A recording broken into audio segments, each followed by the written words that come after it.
ఒక్కసారి భూమి ఎలా తిరుగుతుందో చూడండి. గోళాకారంలో ఉండే భూమి ఇలా వంగి అంటే టిల్ట్ అయ్యి ఎందుకు తిరుగుతుందో ఎప్పుడైనా ఆలోచించారా? భూమి పుట్టుక తొలినాళ్లలో థియా అనే ఓ గ్రహం ఎర్త్ని ఢీకొట్టింది. అందుకే భూమి వంగి ఉంటుంది. భూమికి ఈ వంపు లేకపోతే ఋతువులు ఉండవు, ఎండాకాలం చలికాలం లాంటివి ఉండవు. ఓ గ్రహం ఢీకొడితే ఇంత ఇంపాక్ట్ ఉంటుంది. అలాగే ఓ గ్రహశకలం అంటే ఆస్ట్రాయిడ్ భూమిని ఢీకొట్టినా అది చాలా ప్రభావం చూపుతుంది. కోట్లాది సంవత్సరాలుగా భూమి అనేక మార్పులకు గురి కావడానికి ఇవి ప్రధాన కారణాలు.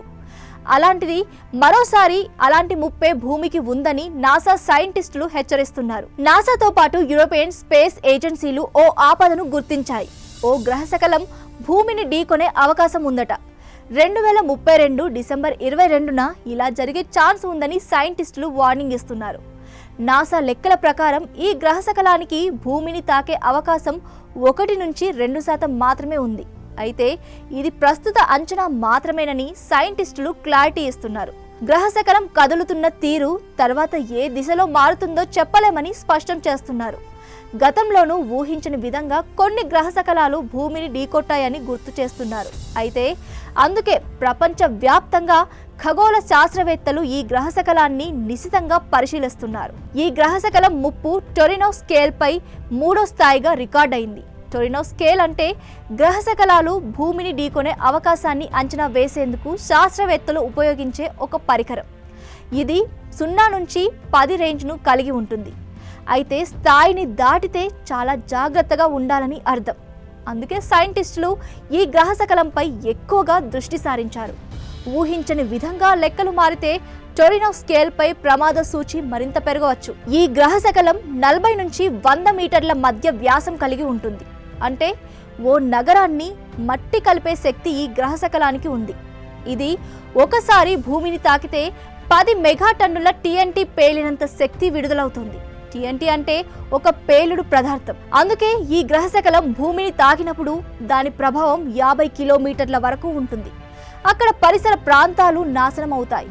ఒక్క మాటలో చెప్పాలంటే దీని ప్రభావానికి ఓ నగరం పూర్తిగా తుడిచిపెట్టుకుపోవచ్చు. ఒకవేళ ఇది సముద్రంలో పడితే మరింత ప్రమాదకరం. భీకరమైన సునామీలు ఉద్భవించి కోట్లాది ప్రజలను మింగేయగలవు. మరోవైపు గ్రహశకలాలు భూమిని ఢీకొట్టడం కొత్త విషయమేమీ కాదు. సాధారణంగా మన సౌర కుటుంబంలో అనేక లక్షల గ్రహశకలాలు సంచరిస్తూ ఉంటాయి. వాటిలో కొన్ని భూమి కక్షను దాటి భూమి వైపుకు వస్తూ ఉంటాయి. కొన్ని అరుదైన సందర్భాల్లో గ్రహశకలాలు భూమిని ఢీకొనే స్థితికి వస్తాయి. అప్పుడు భూమి అల్లకల్లోలం అవుతుంది. అనేక జాతులు అంతరించిపోతాయి. 6 కోట్ల సంవత్సరాల క్రితం భూమిని ఏలిన డైనోసార్ల సామ్రాజ్యం ఒక్క రోజులోనే కాలగర్భంలో కలిసిపోయింది. మెక్సికోలోని చిక్స్లూప్ క్రేటర్ దానికి సాక్ష్యం. సుమారు 10 కిలోమీటర్ల వ్యాసం ఉన్న ఆ గ్రహశకలం భూమిని ఢీకొనగానే 1000 మెగాటన్నుల బాంబు పేలినంత శక్తి వెలువడింది. అణుబాంబుతో పోలిస్తే 1,00,000 రెట్లు అధికమైన శక్తి ఇది.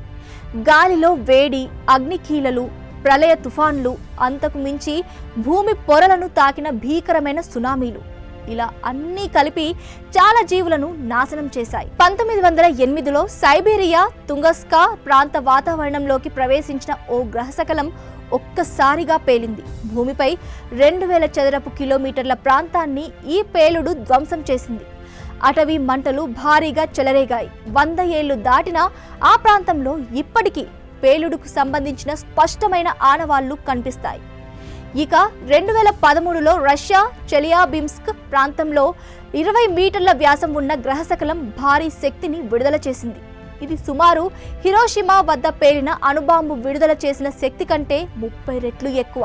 20 నుంచి 30 మీటర్ల వ్యాసం ఉన్న గ్రహశకలాలే ఇంతటి శక్తిని విడుదల చేశాయంటే 2032లో భూమిని తాకే అవకాశం ఉందని భావిస్తున్న గ్రహశకలానికి 40 నుంచి 100 మీటర్ల వరకు డయామీటర్ ఉండడంతో సైంటిస్టులు అలర్ట్ అయ్యారు.